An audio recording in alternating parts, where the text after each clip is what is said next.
¿Qué sería revelación progresiva? A ver, la palabra lo dice. Es algo que progresivamente, o sea, a través del tiempo, del paso, Dios va revelando más y más cosas. O sea, ¿se entiende? Eso es el ejemplo. Empezamos con una piel, después sabemos que la piel era de cordero, y sabemos después que el sacrificio de cordero, y finalmente ahora sabemos que el cordero que habla Dios es una persona que es el Mesías, y es la persona de Jesucristo. Pero revelación progresiva lo dice la misma palabra. Es algo que va a, digamos, Dios va mostrando o revelando progresivamente a través del tiempo. No, está bien, pero es así, o sea, la revelación progresiva es eso, es lo que Dios va trayendo, ¿sí? Dándole al hombre a través del tiempo paulatinamente. Porque una cosa tiene, digamos, de cierta perspectiva tiene una lógica. Imagínate si Adán y Eva le revela de golpe todo el plan de salvación. Los negros no tienen ni idea. O sea, se dieron cuenta que ahora tenía que usar chiripá, viste, de golpe le largaste todo encima como no tiene ni idea de las cosas. Entonces, evidentemente necesitaba un recorrido, ¿sí? Porque ese recorrido tiene que ver también con lo que va a ver mañana, ¿ok? O sea, como última parte, la gran revelación de mañana, ese recorrido tiene que ver con eso. Tiene que ver con el final de Génesis, tiene que ver con Deuteronomio 18, tiene que ver con Hebreos capítulo 1, ¿ok?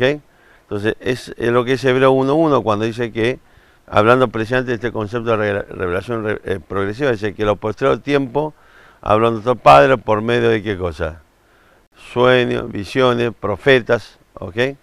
Es importante entender profetas, Deuteronomio 18, ¿ok? Pero que los últimos tiempos nos habla a través del Hijo, ¿ok? ¿Por qué sueños, visiones, profetas y después el Hijo? Hay que entender bien esto. Ahora, esto de la revelación progresiva es algo que Dios, a través del tiempo, progresivamente nos va entregando más y más informaciones, ¿ok? Acerca de su plan, precisamente. Porque imagínense si de golpe Adán y Eva dice, che, escúchame, ¿sabes qué? Mira, voy a elegir a Abraham y no, dice, mira, a través de Sen va a llegar Abraham, de Abraham va Jacob, Isaac Jacob va a venir el pueblo de Israel. Los negros no van a tener ni idea de absolutamente nada. Entonces, indudablemente, a través del tiempo, a medida que Dios va avanzando en el desarrollo de su plan, va revelando más y más acerca digamos, lo que el hombre necesita saber, hasta completar toda su revelación, que es el Nuevo y el Antiguo Testamento. ¿Okay? Hay cosas que aparecen en algún momento determinado, que no sabemos cuál es el significado, hasta que de golpe Dios más adelante nos dice cuál es el significado. Por ejemplo, el Melquisedec. Melquisedec de golpe apareció a la nada, ¿sí? En Génesis, Abraham dándole el diezmo, ¿ok? Y comiendo ahí con él, reconociendo, dice que es el sacerdote de Dios Altísimo y aparte el rey de Salem. Y es un personaje que apareció de golpe a la nada y quedó ahí. Hasta que Dios nos revela en el libro de Hebreos cuál es el significado realmente de Melquisedec y cuál es la importancia, porque Dios al comienzo de Génesis no, apareció Melquisedec y al final, si se quiere, porque prácticamente Hebreo está ya sobre el final del Nuevo Testamento, nos dice cuál es el significado de Melquisedec, quién era este tipo, ¿ok? Y una serie de cosas. Ahora, fíjese, de maldad, le voy a dejar de pregunta.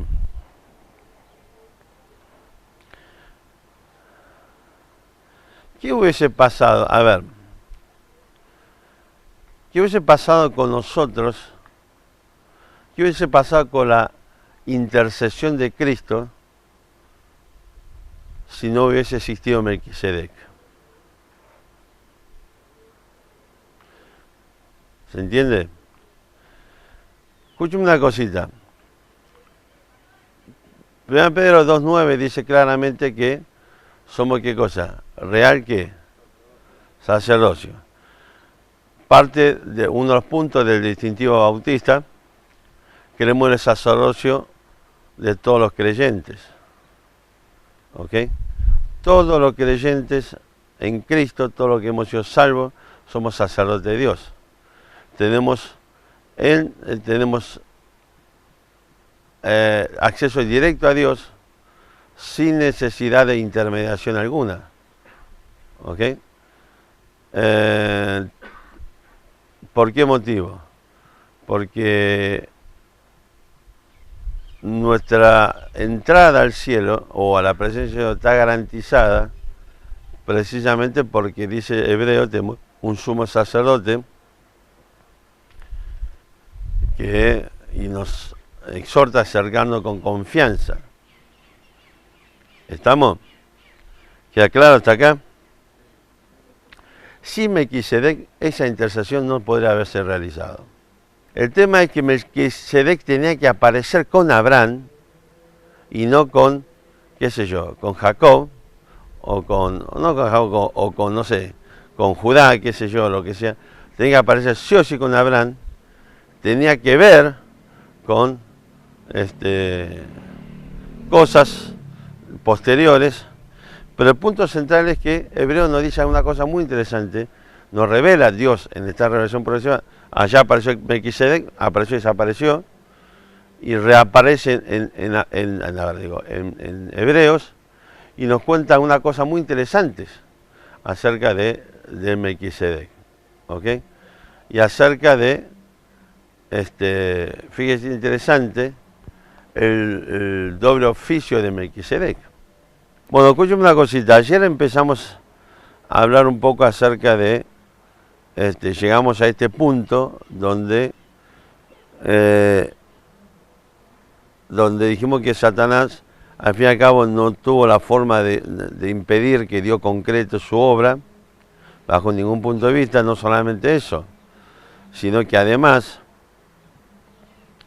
lo que iban a ser parte del redil de Cristo, aquellos que el Padre le había dado a su Hijo, ¿ok? Una vez que Cristo murió, pagó el precio de nuestro pecado, simplemente tenía que reclamarle a Satanás que libere a esa gente, entre comillas, para decirlo de alguna forma. Y le dije que, ¿se acuerdan? Le dije que había 3 palabras en el griego, en el Nuevo Testamento, que juntos nos da la idea exacta de lo que significa redención. Y además de todo esto, decíamos que, aunque Satanás no quiso, terminó siendo, digamos, sirviendo al propósito de Dios para, digamos, la salvación, ¿ok? Así que, y aún la vida cristiana sigue siendo utilizado por Dios, ¿sí? Para, como un servicio para nuestro desarrollo y nuestro crecimiento espiritual. ¿Ok? Bien. Vamos ahora a 2 Corintios 5:17, y lo hemos mencionado ayer. El que quiera puede leer 2 Corintios 5:17. De modo que si alguno está en Cristo, nueva criatura es, las cosas viejas pasaron, mas aquí todas son hechas nuevas. Hay que entender, ahora le explico, hay que entender este tema. Cuando una persona llega a Cristo y encontramos en Cristo la salvación, se produce precisamente el acto de la renovación, de la regeneración, no renovación, la regeneración del Espíritu Santo. Si usted lee, Schaffer cuenta, en su obra Teología Sistemática, él dice que él enumera 33 obras que se produce, 33 obras que realiza Padre, Hijo y Espíritu Santo, que se produce inmediatamente o en el acto de la conversión. Y una de las obras que realiza el Espíritu Santo es la regeneración. Claro, la regeneración lo que hace es, ¿qué cosa? Es generar en nosotros una nueva naturaleza. ¿Okay? De hecho, cuando dice, 5:17, cuando dice, de modo si alguno está en Cristo, nueva criatura es, ¿sí? El concepto es nueva creación es. O que no es que somos un nuevo Chovi, sino que somos una nueva creación. O sea, ¿por qué? Porque Dios crea una nueva naturaleza en nosotros. Y la experiencia de la vida cristiana del proceso de la santificación es la experiencia de la lucha constante entre la nueva y la vieja naturaleza por el dominio del creyente. ¿Ok? Vamos a ver un poco bien todo esto. Vamos a ampliar un poco. Entonces, ¿qué significa esto? Significa que Dios no renueva la vieja naturaleza. Dios no toca la vieja, Dios lo deja así, lo deja ahí. Está tan corrompida que Dios no toca nada de eso, sino que crea una nueva. Y Efesios nos va a decir por qué motivo. Es decir, que este concepto de que nos renueva, la renovación, es un concepto totalmente carente de sustento en las Escrituras. Lo que Dios es genera una nueva naturaleza, no renueva la vieja. ¿Ok? Hay alguna corriente un tanto, ¿cómo diría? Si se quiere, carácter psicológico, que pretende que esta idea de que Dios crea una nueva naturaleza, que somos todos unos enfermos mentales que estamos teniendo un problema de doble personalidad. Y que pretende precisamente que lo que Dios hace es renovar la vieja. ¿Ok? Lo que yo quiero que entienda que ya no es cuestión de cualquier versión porque se me antoja la gana. Sí, hay que entender que detrás de muchas de las versiones modernas particularmente hay muchos intereses creados.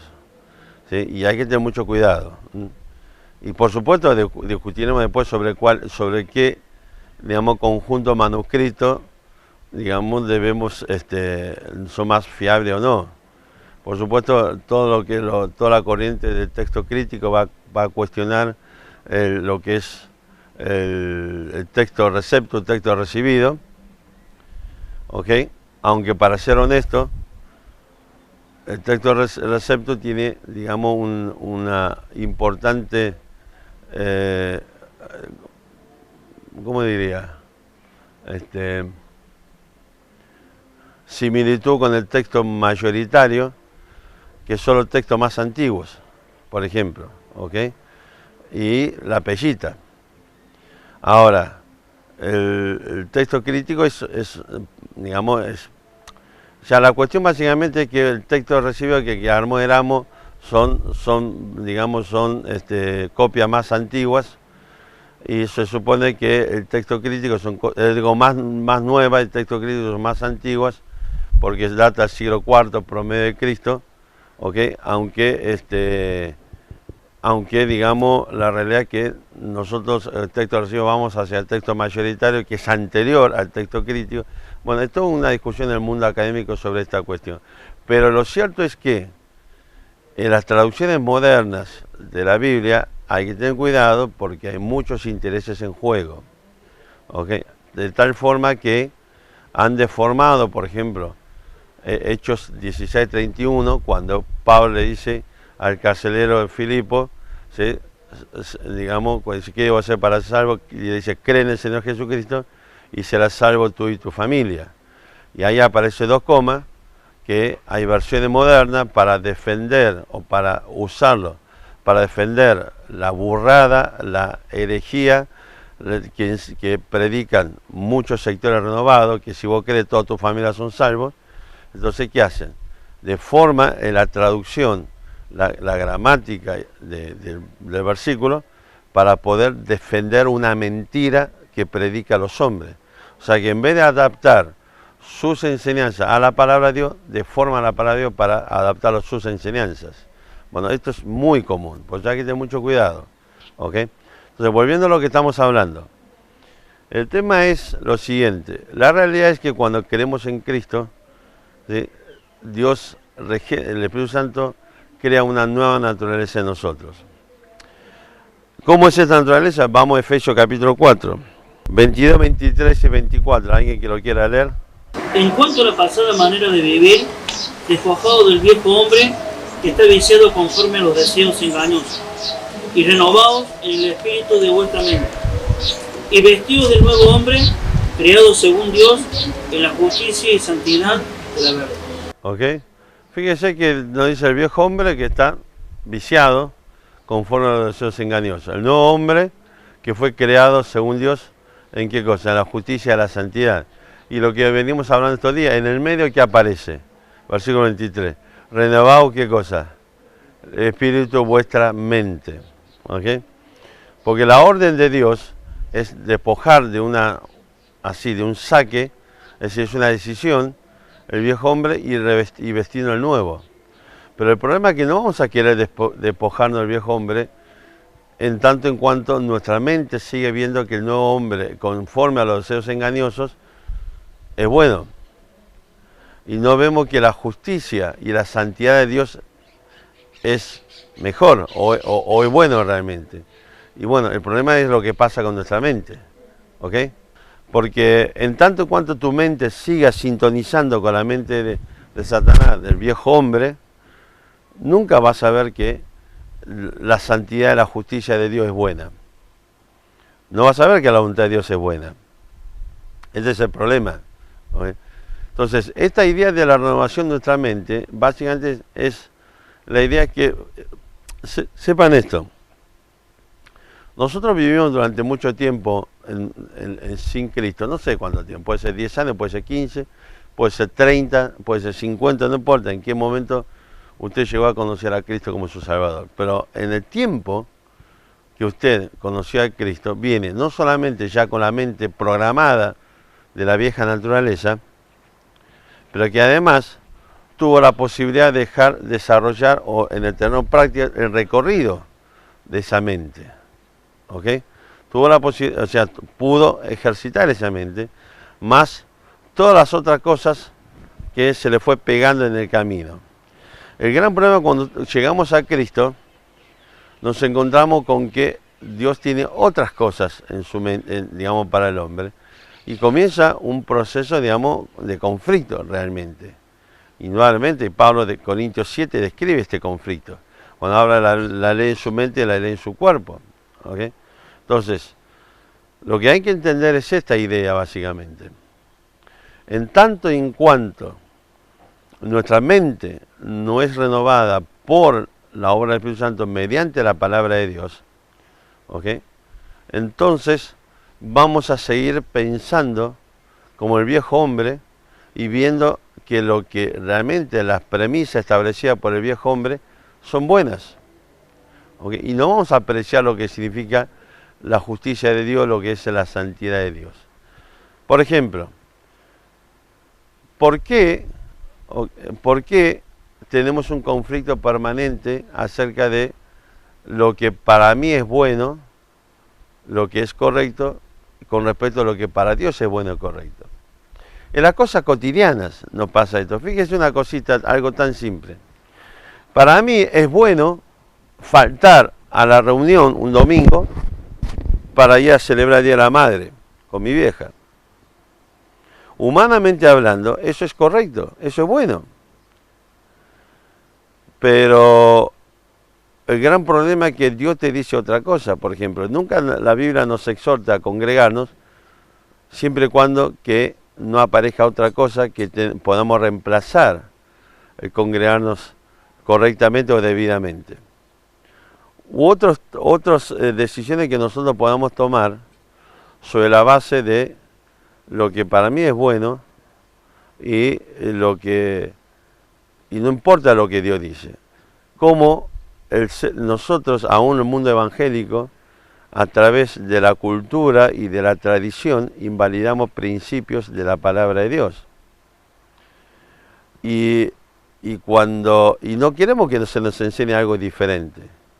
No queremos que conmueva lo que para mí, según mi apetencia, es bueno y es correcto. Bueno, eso no pasa habitualmente, ¿ok? Y esto es parte de este concepto de despojar al viejo hombre revestido del nuevo. En la medida que yo siga viendo que esto viejo es bueno, nunca voy a querer ponerme algo nuevo, porque no lo veo como algo bueno. Esto es algo, a ver, esto es como que usted tenga una ropa, está vistiendo una ropa a la moda, una ropa vieja, porque hace un año que lo tiene, pero está a la moda. Y alguien quiere que le regala una ropa nueva, de la época de los cavernícolas. Y te vas a resistir a usar esa nueva ropa, inevitablemente, por las razones que sea. Bueno, salvando la distancia, este es el concepto. En tanto cuando usted ve que lo viejo es bueno, si nunca vas a aceptar que lo nuevo, realmente lo nuevo es lo bueno, lo viejo es malo. Y esto pasa en nuestra mente, ¿ok? Es un problema quién domina tu mente. Si Satanás es quien domina tu mente, vas a ver siempre que lo viejo es bueno, lo malo, lo nuevo es malo. ¿Sí? Entonces, nosotros tenemos que partir de la base para entender esto. Y esto cuesta muchísimo, y esto con los hermanos de la iglesia hemos hablado muchísimas veces. No hay forma de que empecemos a revisar esto si no cambiamos una pauta básica en nuestra mente. Si no podemos, digamos, determinar claramente que todo lo que Dios quiere, aunque yo no lo vea, es bueno para mí. Aunque yo no lo vea, porque sigo viendo que lo viejo es bueno. Pero yo necesito en algún punto comenzar a modificar mi mente, inevitablemente, para que podamos empezar a ver que lo nuevo es bueno y lo viejo es malo. Ahora, lo que yo quiero plantear básicamente es esto. Miren, el extremo que se acerca hacia la salvación, o prácticamente confunde la salvación por gracia con salvación por obra, el planteo es que no existen los creyentes carnales. De este lado, hemos hecho tan laxo ese concepto de creyente carnal que estamos como la psicología, ¿sí? Que ahora, digamos, de alguna forma la adolescencia termina a los 50 y a los 50 comienza la juventud. Somos un jovencito de 17, 18 años. ¿Ok? Y así sucesivamente. Mire, de alguna forma estas ideas fueron penetrándose de tal manera en la sociedad que hoy cuando le decís a un jubilado que es un viejito te pega, porque son adultos mayores. ¿Vieron cómo son? Claro, porque el tema es que esto se va extendiendo cada vez más. Antiguamente eran viejitos, abuelitos. ¿Vieron? A los viejitos, ¿no? Le decíamos abuelo, abuela, abuelito. ¿Se acuerdan? Vos tenés que acordar, es así. Ahora decirle a un abuelito que te pega una cachetada. Adulto mayor, no me jorobé la paciencia. Mocoso de porquería. Dice, pero abuelita, ¡pam! La otra cacheta. Bueno, tengo 50 años. Recién está saliendo de la adolescencia. Pero es así, bueno, de alguna forma, de este lado hemos hecho eso con el concepto de creyente carnal. Lo hemos tirado tanto que entra todo ahí. Entra lo que son realmente creyentes y lo que no son creyentes. Entra todo ahí. Este es el gran problema. Entonces, por un lado, están aquellos que permanentemente están haciendo algo para poder demostrar que es salvo. Aquellos que dicen, yo no tengo nada que hacer nada, si yo soy salvo, pero no tengo que hacer absolutamente nada. ¿Se entiende la idea? Bueno, el gran problema es que la Biblia nos habla de la existencia de dos naturalezas, dos códigos genéticos, para decirlo de alguna forma. Y esta es la figura que utiliza el apóstol Pablo, Dios, en Romanos capítulo 11, para hablar sobre este tema de cómo es que la bendición en Abraham, ¿sí? Cómo es que el pacto abrámico llega a ser, digamos, llega a extenderse hacia los gentiles. Por ejemplo, en Romanos capítulo 11, usando esta idea de olivo silvestre y olivo natural, y como Dios injertó del olivo silvestre al olivo natural, por ejemplo. es que todos los seres vivos tenemos una estructura genética determinada, que determina precisamente la característica que cada uno vamos a tener. Ese ser, ese bichito, el chovi ese, esa celulita, que está en la panza de la madre, ¿ok?, va a determinar la característica no de la madre, sino de un nuevo ser, inevitablemente. Es así el asunto, ¿ok?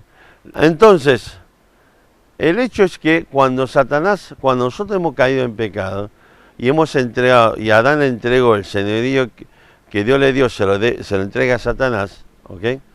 Satanás, digamos, transmite su estructura genética a nosotros. Por eso nacemos totalmente corrompidos, nacemos amantes del pecado, nacemos odiando a Dios y rechazando todo lo que tiene con Dios y su palabra y cosas por el estilo. Son estructuras genéticas de Satanás. Nacemos, ¿sí?, amando el yo, ¿sí? Por eso fíjese que una de las cosas, uno de los problemas que el cristiano tiene cuando llega a Cristo es su yo. Fíjese que, ¿qué dice Gálatas capítulo versículo 20? Rápido. Cristo estoy juntamente crucificado y ya no vivo yo, más vive Cristo en mí, lo que ahora vivo en la carne, lo vivo en la fe del Hijo de Dios, el cual me amó y se entregó a sí mismo. Pues me interesa la primera parte nomás. Con Cristo yo estoy juntamente crucificado y ya no vivo yo, ¿sí?, sino que Cristo vive en mí. La pregunta es,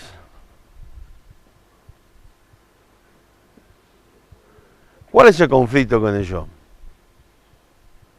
¿Cuál es el conflicto? ¿Se entiende? De manera que la palabra de Dios nos enseña reiteradamente acerca de no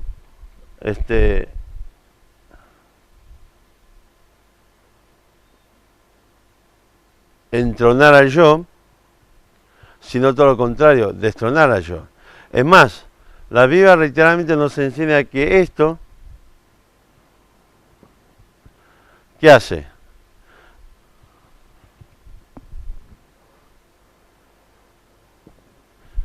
Habitualmente va en contra, ¿ok? El yo es, a ver, ¿qué diferencia? Gálatas capítulo 5, versículo 23, a ver, no, 16 o 17, 5, 23, 16, 17, 17, algo así.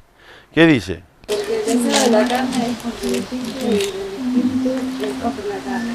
Y estos se ponen entre sí para que no hagáis según el espíritu. Bien, por ejemplo, alguien que me defina yo, carne, viejo hombre o vieja naturaleza. ¿Sabe cuál es la diferencia entre yo, carne, vieja naturaleza? Es exactamente igual. Son tres términos que hablan de lo mismo. Son diferentes enfoques, pero es lo mismo. Cuando usted habla de la carne, está hablando del yo. Cuando usted está hablando del yo, está hablando de la vieja naturaleza.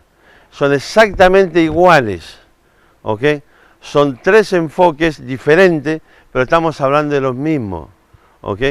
Sí, cuando dice que la carne es contra el espíritu, es lo mismo cuando dice el viejo hombre creado según, o digamos, viciado según el deseo engañoso, y el nuevo hombre creado en justicia de verdad. Está hablando de lo mismo. Cuando dice aquí, en Gálatas 2:20, con Cristo estoy juntamente crucificado y ya no vivo yo, está hablando exactamente de lo mismo que de Efesios 4, 22 y 23, 24, lo mismo que Gálatas capítulo 5, 17. Entienda bien, yo, carne, viejo hombre, está hablando exactamente de lo mismo. Son enfoques diferentes, si se quiere, pero es exactamente lo mismo. ¿Ok?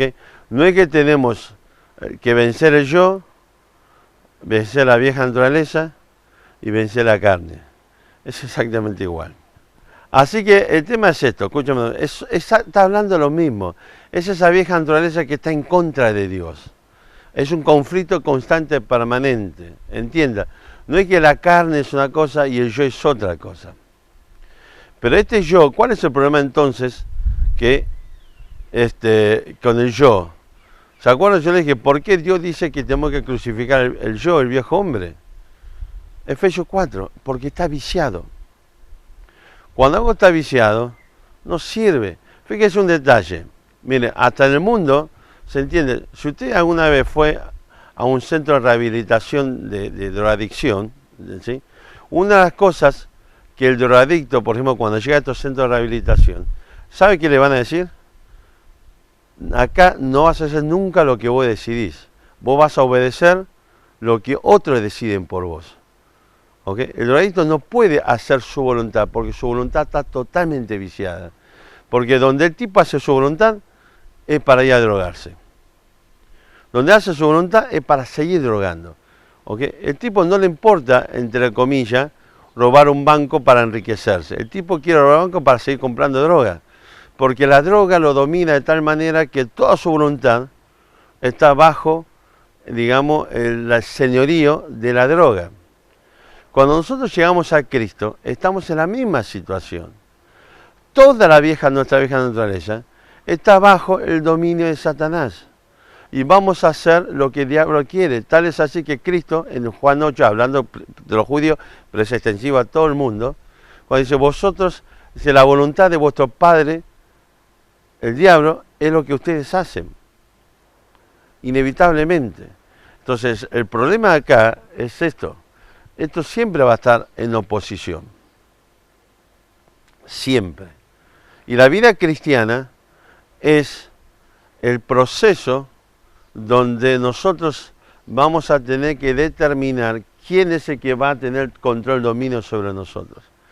Si el yo, el viejo hombre de la carne, tiene control en mi mente, entonces siempre voy a ver que es mucho mejor invertir más tiempo para hacer lo que yo quiero hacer que invertir más tiempo para hacer lo que Dios dice que es lo que debemos hacer. Esto es lo que nos va a llevar a entender esta verdad, y es que cuando una persona es salva, tiene una nueva naturaleza, un nuevo código genético, conforme o creado según la justicia y la santidad de Dios. Es decir, que eso va a producir inevitablemente manifestaciones exteriores. ¿Okay? Cuando hablo de esta cosa, los hermanos ya saben, siempre uso el ejemplo de la película La Mosca. ¿Se acuerdan? Una película vieja, donde un tipo inventó 2 cabinas y se metía uno, se descomponía molecularmente y se transportaba al otro y el otro se volvió a formar y el negro entró acá y salió allá. Pero una de las veces que entró, y después la imagen de la cámara te lo muestra, cuando el tipo se cerró la puerta te muestra y había una mosca dentro. Enfoca la mosca. ¿Y qué hace? Cuando se descompone eso, también la mosca. Se descompone todo eso y cuando se arman del otro lado, se le mezcló, ¿sí?, la genética de la mosca y del ser humano. ¿Qué es lo que pasaba? La genética de la mosca tiene que aparecer. Y el tipo le empieza a aparecer cosas de la mosca. Empieza a aparecer la salita, empieza a querer morfar de otra forma. ¿Okay? Entonces, si usted es salvo realmente, por la gracia de Dios, tiene una nueva naturaleza que se va a querer manifestar, inevitablemente, de una forma más o menos, dependiendo de cuánto nos acercamos más a Dios o menos a Dios. Pero no puede alguien que dice tener la genética, la nueva naturaleza y no manifestar nunca nada. Este es el tema. Entonces, aquel que dice, yo soy salvo, y nunca pasó nada en su vida, es probable que no lo sea. Pero como es tan interesante esta idea de que un creyente carnal, entonces uno se queda con eso. Si yo soy carnal, pero soy salvo. Entonces este es un poco el tema lo que tenemos que tener presente. La Biblia se nos exhorta a examinarnos a nosotros mismos si estamos en la fe o no, entre otras cosas, por ejemplo. ¿Okay? Porque este es el tema. Yo conozco, tengo un ex vecino de allá en Villa del Parque. El tipo por ejemplo, toda su familia era oriundo de Verónica, la provincia de Buenos Aires, y su hermana, digamos, yo la conocí de su hermana, su cuñado, ellos siguen, digamos, fiel sirviendo al Señor. Este tipo, de chico, toda su familia, miembro de una iglesia bautista allá, de chico iba con la familia a la iglesia. Cuando cumplió 18 años, le dijo a los padres, la pestaña que voy a seguir yendo con usted a la iglesia. Y no fue nunca más. no quiso saber nada más, ¿ok? Y ahora ya tiene más de 60 pirulos y no le hablé de Dios, me dice, no, yo te entiendo, Pau, sabes que te agradezco, pero no me rompa la paciencia, ¿ok? Ahora, quizás en su tiempo de juventud, tenía 15 años, mostraba en la iglesia ciertos signos de digamos, de una persona salva. Se congregaba, cantaba, leía la Biblia, pero, y si lo de este extremo lo veía en ese momento, dirá que él es salvo, porque hace cosas, entre comillas, cristianas. Pero vos conociéndolo y conociendo su trayectoria de vida, sabés algo. Este hombre no es salvo. Entonces el hecho de que vos momentáneamente hagas algo que tiene que ver con, digamos, que pareciera que fuese obediencia a la Biblia, no significa que seas salvo. El hecho que te ampare que sos un creyente carnal tampoco te da salvación. ¿Okay? La vida cristiana real parte de la seguridad de la salvación y de la obra del Espíritu Santo. ¿Sabe qué significa esto? El punto está en esto. Si en el último año, los últimos 5 años, 3 años, 1 año, lo que sea, en cuántas oportunidades me sujeté realmente a Dios, pude realmente ser consciente de un pecado, pedir perdón, ser consciente que estoy en la reunión, en el campamento y me duermo, y no sé, cosas por el estilo. ¿Entiende lo que le digo? Entonces, fíjese que hay gente que no sabe lo que significa una confesión de pecado. ¿Se acuerdan? Lo vimos el domingo. ¿Qué significa la palabra confesar en 1 Juan 1:9? Es lo mismo. Decir lo mismo. Porque es alguien que, viviendo en la luz, en comunión con Dios, ve la santidad de Dios. Recuerden, Efesios 4:24, creado según la justicia y la santidad de Dios. ¿Okay? Y entiende acerca de cosas, acerca de la verdad de la existencia de los pecados, por lo tanto, digamos, la conciencia de que es algo que no agrada a Dios y pido perdón. ¿Ok? Entonces, yo lo que le digo siempre, la única forma que yo puedo tener cierta seguridad, humanamente hablando, digamos, de alguien acerca del crecimiento de su vida, de su salvación, no es alguien que alguna vez se apartó o no. Porque puede ser que se haya apartado. ¿Por qué? Porque por las razones que sea, pero el punto central es que uno pueda ver que hay una constancia a través de la vida de alguien que va tomando conciencia de una situación y va queriendo o va buscando en Dios la modificación de esa situación. Porque si no existe creyente carnal, y si no existe, y si la vida cristiana consiste siempre en demostrar que somos salvos, entonces podemos llegar a afirmar que podemos llegar a un estado de impecabilidad. El punto central es que no podemos llegar a un estado de impecabilidad en esta vida porque sigue estando presente la carne. O sea que en algún punto estamos obedeciendo a la carne y no a Dios. Por eso pecamos. ¿Se entiende? Pero el mayor problema es cuando en algún momento de nuestra vida descubrimos que no podemos seguir sujetándonos a Dios. No hay forma de que yo sea capaz de poder rendir aún esta voluntad a la voluntad de Dios. En algún momento uno se da cuenta que no hay forma de seguir adelante con todo esto. ¿Ok? Fíjese que en Caín en algún momento tuvo que manifestar, dice ¿por qué? Porque es el maligno. Dice Juan.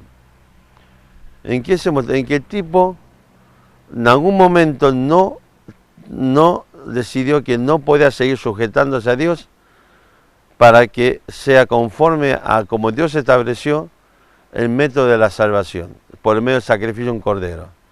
Y él sí o sí tenía que sujetarse a su propia voluntad. Y voy a presentar lo que a mí se me antoja, que es fruto de sus obras. Y cuando Dios lo confrontó, le dice, macho, si haces bien, no vas a tener tu recompensa, si haces bien, mal, desde el punto de vista espiritual, indudablemente.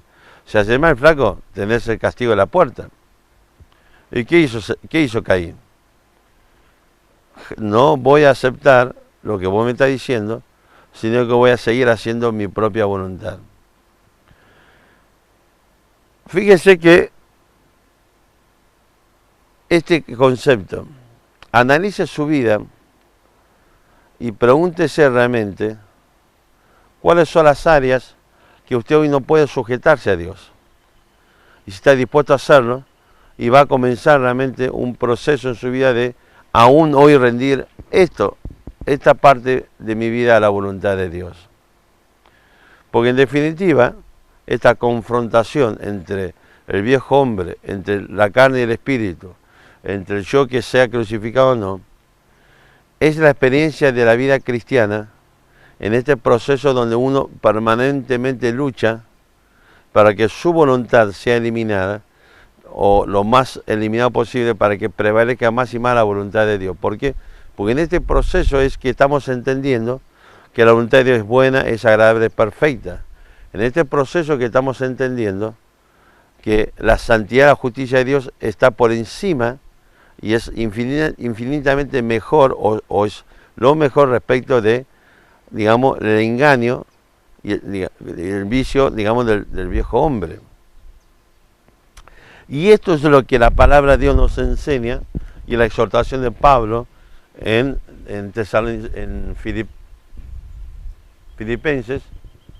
Colosenses, cuando dice, trabaja con temor y temblor por vuestra salvación. O sea, la exhortación de Pablo que luchemos para qué cosa.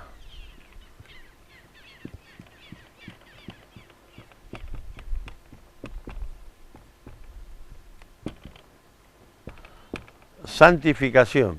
¿Se acuerdan? Santo es la posición legal. Somos hechos santos por Dios. ¿Ok? Y la santificación es la experiencia práctica cotidiana de alejarnos más y más del pecado para acercarnos más a Dios. Por eso van a usted leer a algún autor que va a hablar de la santificación, otra de la palabra.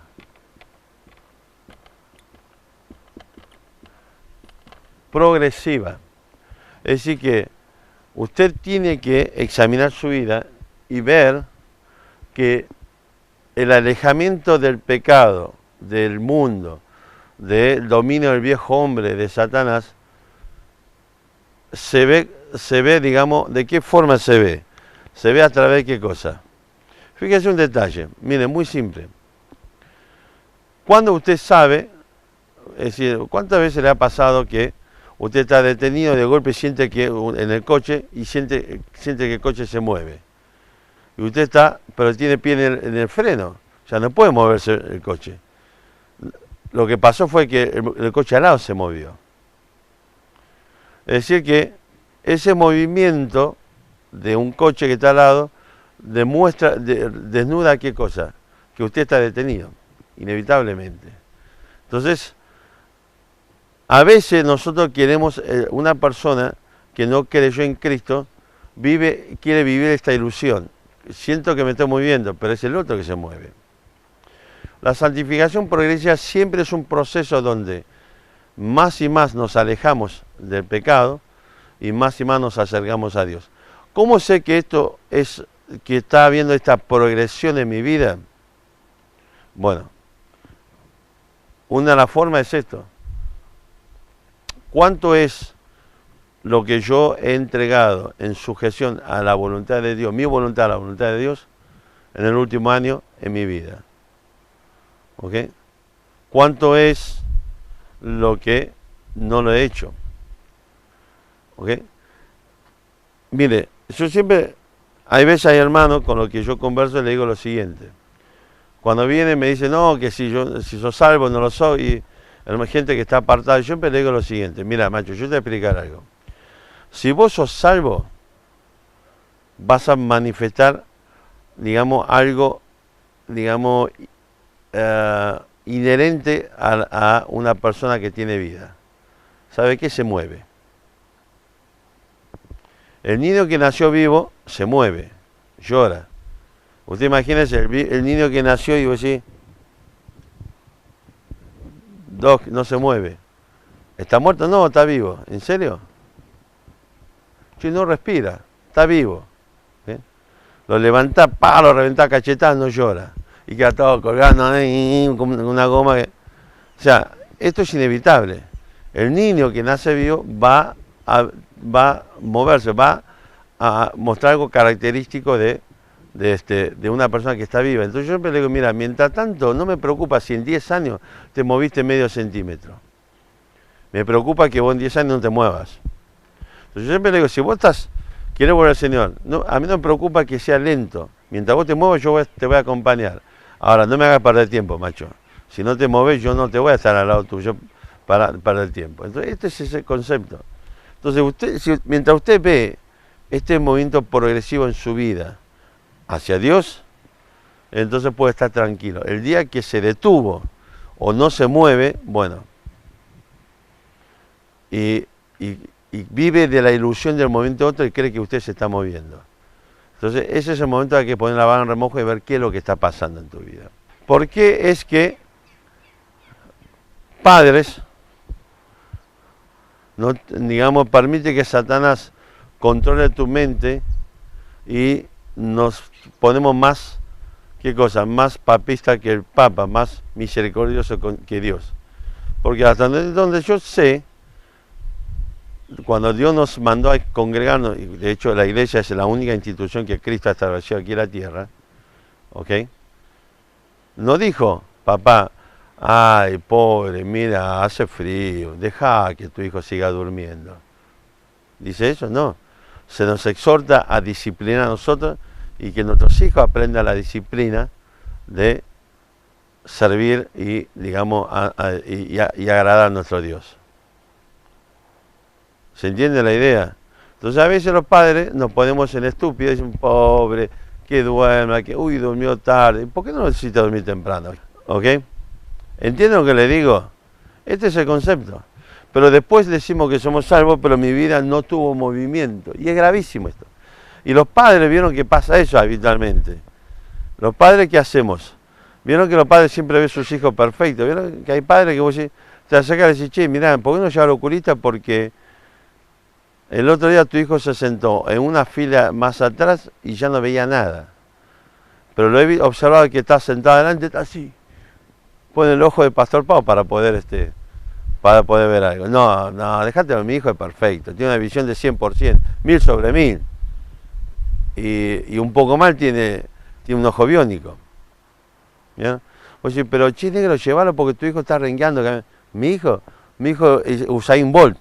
¿De qué rengueando me estás hablando? Creo que muchos padres tienen este gran problema y ven a su hijo perfecto. Y sabe que es mucho más fácil, es mucho más cómodo pensar, mi hijo es salvo, que tomarse el laburo de preocuparte y realmente por la salvación de tu hijo. Esta es la realidad. Nos pasa. ¿Ok? Y nos pasa todo como padre. Y alguna vez joven a usted le va a pasar también como padre. Pero no cometas esa estupidez. Cuando usted dice, yo no voy a ser con mi papá y mi mamá, pero que sea de verdad. O sea, no la estupidez que para que después sus hijos digan lo mismo de ustedes. O sea, de verdad, tomar nota de esta cosa y digamos, pero ¿de qué forma? Tomar nota que yo voy a ser diferente, no porque yo soy mejor, sino que voy a sujetarme a lo que Dios quiere de mi vida. Este es el concepto básicamente. Entonces, no tenemos otra forma para, entre comillas, a la luz de la palabra de Dios, para tener esta certeza, humanamente hablando. El hecho que usted haga no es certeza nada. Es más, lo que siempre le digo, el lugar donde uno puede ser cristiano por excelencia, ¿de dónde es? En la iglesia. Tampoco vaya al otro extremo y diciendo acá, como soy carnal, entonces soy salvo y viva la pepa. No. ¿Ok?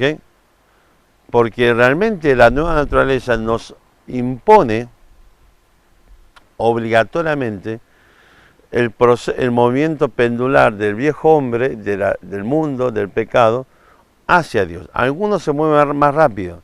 algunos se mueven más lento, algunos se acercan más, algunos se acercan menos. Por eso en la presencia de Cristo, 2 Corintios 5:10, van a examinar nuestras obras según lo que hayamos hecho, bueno o malo. O sea, y normalmente hay gente que va a estar en la presencia de Cristo, va a tener muchísimo más buenas obras espirituales y muchísimo menos obras malas espirituales. Hay otros que a dura pena le vamos a sacar alguna obra buena. Hay otros, 1 Corintios 3, van a ser pero van a pasar por fuego, quemado, chamuscado, salvo, pero van a estar recontra chamuscados. O sea, indudablemente hay quienes en esta pendulación van a estar más cerca de Dios, algunos menos, pero el problema es cuando no se produce la pendulación. Y la pendulación no es si yo, digamos, hago algo o no lo hago. La pendulación es cuánto es realmente, porque este es el gran desafío de habiendo estado tanto tiempo, lo que sea, sujeto a Satanás, a esta cultura, a esta sociedad que Satanás creó, y cuánto en la nueva naturaleza estamos dispuestos a estar sujetos a Dios, a su palabra y a su voluntad. Recuerden, lo que caracteriza el sistema diabólico y Satanás es ¿qué cosa? Impiedad e injusticia, rebeldía contra Dios y contra su palabra. Lo que caracteriza a la nueva naturaleza es justicia y santidad, sujeción a Dios y a su palabra. Entonces lo que debemos analizar es cuánto es nuestra vida. Comenzamos paulatinamente más y más a sujetarnos a Dios y a su palabra. Y examine su vida para ver cuánto es lo que... Y eso lo ha hecho en los últimos tiempos y eso determina realmente con cuán rapidez usted se está acercando en este proceso de la santificación progresiva, acercándose más a Dios y alejándose más del pecado. Ahora, lo que yo quiero decirte es lo siguiente, simplemente. En tanto en cuanto tu vida sigue siendo un proceso donde hay una resistencia permanente a acercarte a Dios y su palabra, no digas nada, no empiece el proceso de la racionalización y justificación. Estás muerto tu delito y pecado. Y algo pasa en tu vida hoy, te vas al infierno, pero de picada. ¿Ok? Y la condenación eterna está ante tus ojos. Inevitablemente. ¿Ok? Inevitablemente. Pensá lo que quieras, pero tenés que saber esto, Satanás sigue dominando tu mente, haciendo creer en la mentira de que está todo bien. La mentira que no hay pecado, no tenemos pecado, 1 Juan 5:8, y no practicamos pecado, 1 Juan 5:10. ¿Ok? Satanás sigue diciéndote que vos no estás bajo, sos libre y tener control, dominio de tu propia vida. Y no te va a dejar permitir, o no va a permitir que vea que estás dentro del redil de la esclavitud del pecado. Y te va a decir que la condenación eterna es mentira. Pero la santidad de Dios es verdad, la justicia de Dios es verdad. Por lo tanto, Dios debe castigar nuestros pecados. La diferencia es que en un caso, Cristo llevó mis pecados y en otro caso, seguís muerto en tus delitos y pecados. Así que, haz lo que quiera con tu vida. Es tu propia decisión. Si no te interesa nada de esto, es evidente que están muertos tus delitos y pecados. Pero si hay algún interés, alguna llama, entre comillas, en tu corazón sobre esto, quisiera saber un poco más. No significa tampoco el hecho de que quieras saber un poco más seas salvo. Reitero, es el examen de tu propia vida. ¿Cuánto es en este proceso, desde que vos decís que es creído en Cristo hasta el día de hoy, me he sujetado a Dios y a su palabra, desplazando mi propia voluntad? Esto es lo que caracteriza a un verdadero creyente. Como de la misma forma que lo que caracteriza a un verdadero incrédulo: injusticia e impiedad. El cristiano genuino es capaz de desplazar la injusticia propia por la justicia de Dios. Es capaz de desplazar la impiedad propia por la piedad de Dios. ¿Ok? De manera que esa sujeción a Dios sea característico en mi vida. ¿Se entiende el concepto o no? Por supuesto, Dios sabe quiénes son los suyos, pero el diablo va a insistir en engañarnos para que creas que soy de él, y te vas a estar tranquilo y lo único que te espera es el infierno. Y va a querer engañar al creyente para que sienta que todo lo que está haciendo, todo el esfuerzo, es absolutamente, digamos, inconducente a nada, porque vos no sos salvo. Bueno, ¿querés saberlo? Examina tu vida. Examina si estás pendulando hacia Dios o no. Examina hacia dónde te estás yendo o no. Y pregúntate si hoy estás dispuesto a volver a tu casa y comenzar a cambiar, a sujetar a Dios, a su palabra, a su voluntad, cosa que hoy estuvo sujeto a tu propia voluntad. Si estás dispuesto a empezar a modificar. ¿Se entiende el concepto? Así que, según la sabiduría cordobesa de San Óscar, una vida no examinada es una vida que no vale la pena ser vivida. Examinemos nuestra vida. Examinemos si estamos en la fe o no. Y comencemos a hacer algo. Si estamos en la fe, comencemos a hacer algo para acentuar el proceso de la santificación progresiva. Amén. Oramos. Un hermano que quiera orar.